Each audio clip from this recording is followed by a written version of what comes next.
Right then, another video. Yeah, I did notice in the last video that, obviously this room is a real mess. It's kind of, before I started using this room for painting, it was a bit of a dumping ground, so I'll make an effort to clear up at some point, don't worry about it. Right then, so yeah, we're getting on with this piece, the shamanic fire, or the shaman's fire as we're calling it.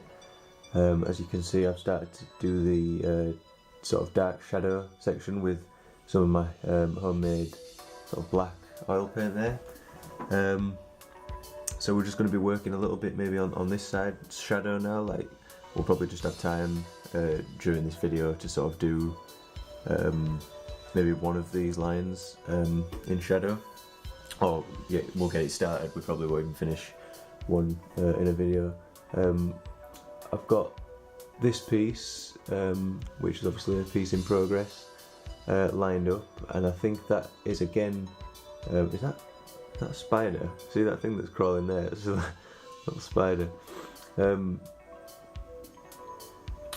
That again is going to be sort of the third piece that completes the set of that, the one over there on the windowsill, and that's going to be the third one, Magician's Fire, and I'm going to be calling it Magician's Fire because of the sort of purples, and I feel as though purple is like, well, obviously it's like a colour of spirit and of magic and of things like that. So Magician's Fire, that third one, and the acrylic section, this sort of detailed section, has got a long way to go before we even start sort of masking it with this sort of shield shape or oval shape, whatever you want to call it.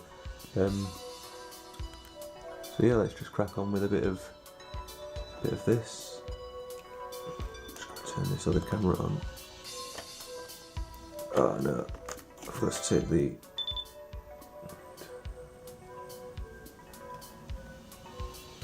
Oh, I always do that. I turned the camera on but forgot to take the lens cover off, so it sort of doesn't open properly.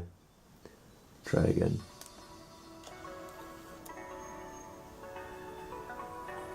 There we go. Didn't break it. That's always a bonus when you don't break your camera.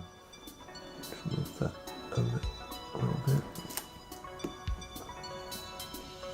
See that? Yeah. Right. So you can see that pestle and mortar there. That's where I sort of grind up a bunch of stuff. Some carbon from charcoal, so like lamp black. I had some brick in there, some cobalt blue pigment. But it's just basically a really dark sort of blue then, I suppose, or it's just a really dark, but it's just a black really, but it gives this sort of shadow effect. So yeah, I'm just going to start my time-lapse camera taking photos, and we'll do a bit of shadow on this in this video.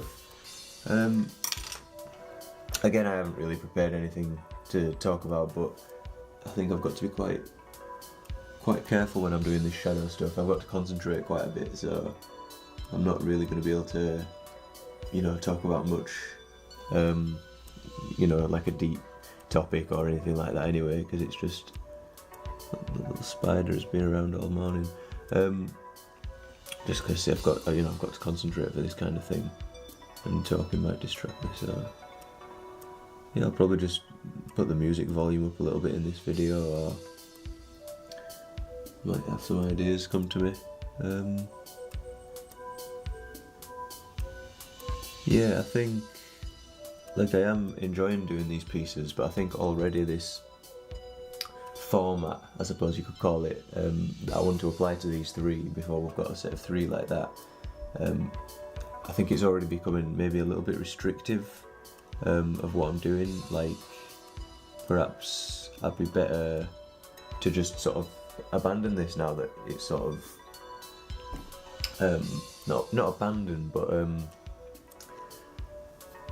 what am I trying to say? Like, maybe free up again and stop sort of focusing, like everything coming back to this sort of shape, having this quite like these three pieces in my head. I've got like a rigid set of rules that leads them all to be obviously a part of the same series kind of thing.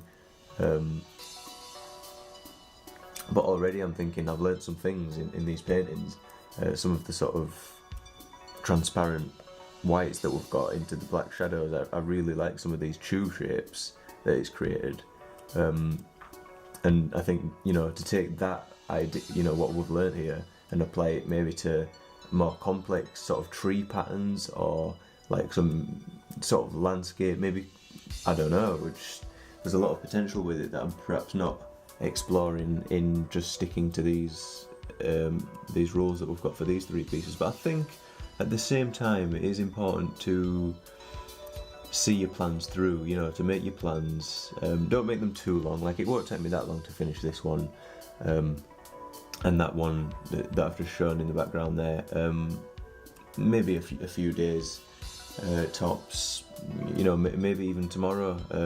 I'll maybe finish this one today,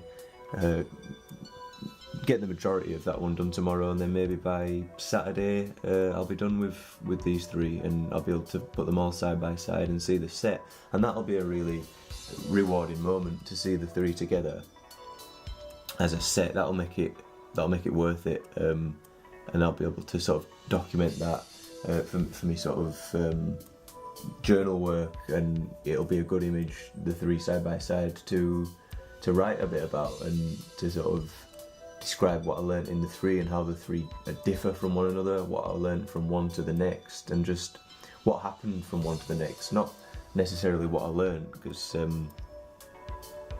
that suggests that I'm like learning loads and loads about each, but just like what they show me almost. I suppose that should be leading me into maybe trying to talk about how I view art, and why it is that I do what I'm doing, because I suppose you know, I've not necessarily covered that very well, and it is, you know, it's hard to give an answer to something like that. Like, I just do what I do because it makes me like, you know, it's what I do. It makes me happy to do this sort of stuff, but I suppose there is some stuff that I could sort of try and explain, put into words, that I haven't done yet. Where shall I start with that sort of thing?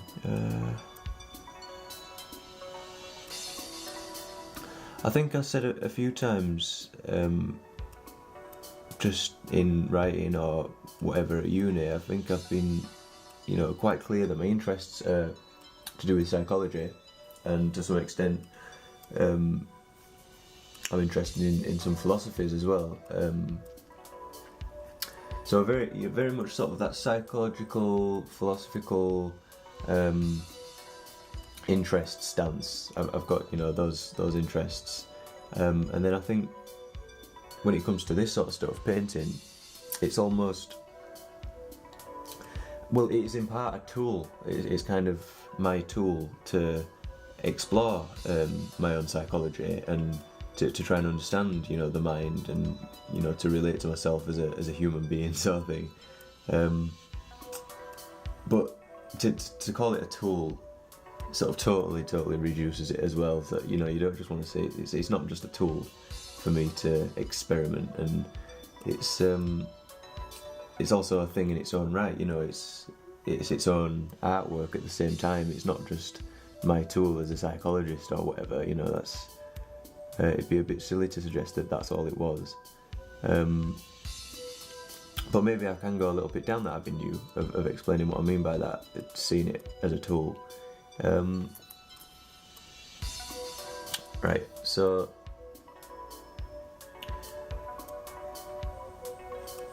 I'm probably going to get my wording wrong now, in terms of the correct terminology, you know, because I'm not like, I haven't thoroughly studied psychology or anything, but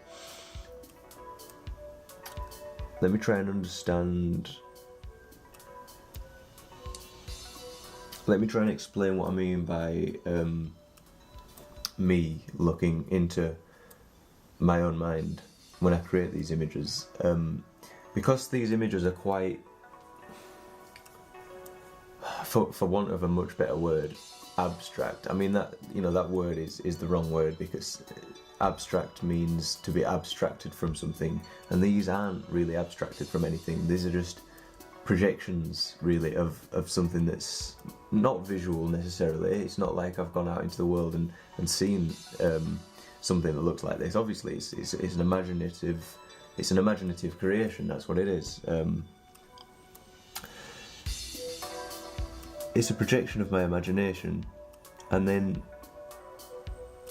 but it comes through this process of just working, of just doing it, you know, just like there's not much decisions that are being made from one stage to the next. It just sort of happens, it leads itself.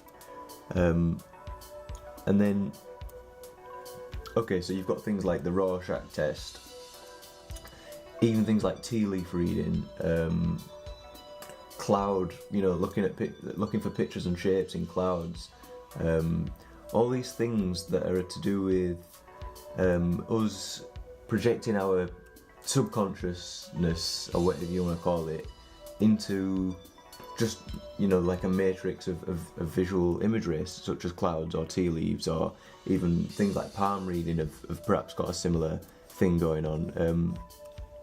We're not talking about some, you know, la-di-da sort of clairvoyancy techniques here. We're not looking into the future. We're just projecting our consciousness into these things like the clouds, like looking for images in clouds. That's us looking into our minds, I believe. And when you're creating your own cloud, basically, when you are there not only reading the clouds but also creating the clouds, then it's very much the most direct communication that you can have with, you know, with your own mind as a creative being, which we all are as human beings. We're all creative beings. That's what separates us from that's one of the things that separates us from the animal world, is that we have this obviously world shaping creative potential about us.